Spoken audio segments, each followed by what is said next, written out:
The Babadook, a supernatural force bringing horror and terror to whomever it chooses, and indeed, the embodiment of grief itself.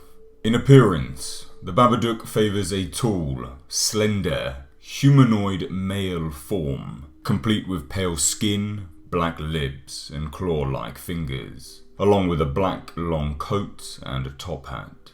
The initial calling card of the Babadook is a pop-up poem, a children's story. This will be found, mysteriously, and signifies the Babadook's choice to torment you. The running theory of the Babadook being the embodiment of grief can be seen throughout the film. We see 5 stages of grief play out, and they go hand in hand with the Babadook and his presence.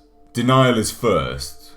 Amelia avoided confronting the loss of her husband head-on and simply put it to one side. Every time she attempted to ignore the topic, the Babadook would appear again, now more terrifying than before. Anger.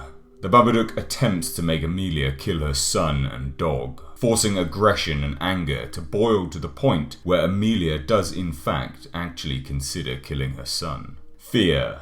Though present, the Babadook never fully revealed himself, until he eventually shifted into a massive black shadow and forced Amelia to the corner of her own bedroom, petrified. Bargaining.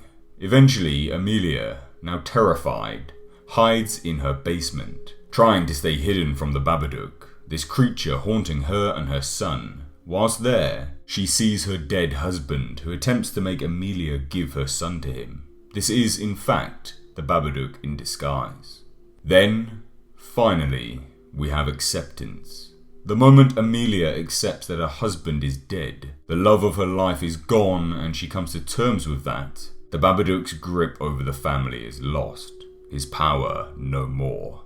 The end of the film links up nicely with this theory as well. The moment Amelia accepts her husband is gone, the Babadook races off to the basement, locking itself within. Why the basement? Because this is where all of the dead husband's belongings are now stored. The Babadook, powerless over the family, chooses to reside within the area closest to the source of grief, or at least that is how I see it. So, what exactly is the Babadook? A demon of sorts, with incredible powers, as long as the victims it has chosen fear it. He can possess, teleport, move objects at will with his mind, shapeshift, persuasion, and perform various dark and near mystical powers at will. His origin is linked to the book in some way. This is potentially his calling card to state you have been chosen by the Babadook.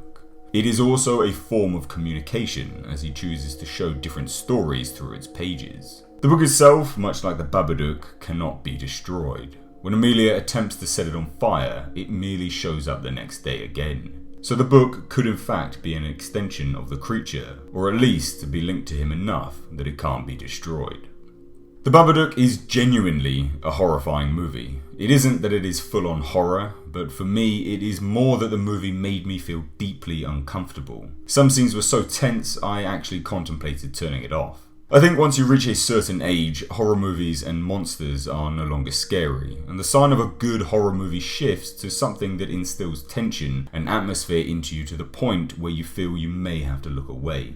So, what did you think of the Babadook and the film? If you haven't seen it, then you must, genuinely. It's a great movie, low budget, but incredibly well made. And I believe it was even on a Kickstarter to secure funds, so a great story as well. Let me know your thoughts on all this down below in the comment section, and if you did enjoy this video then please, consider leaving a like and subscribing to the channel for more in the future.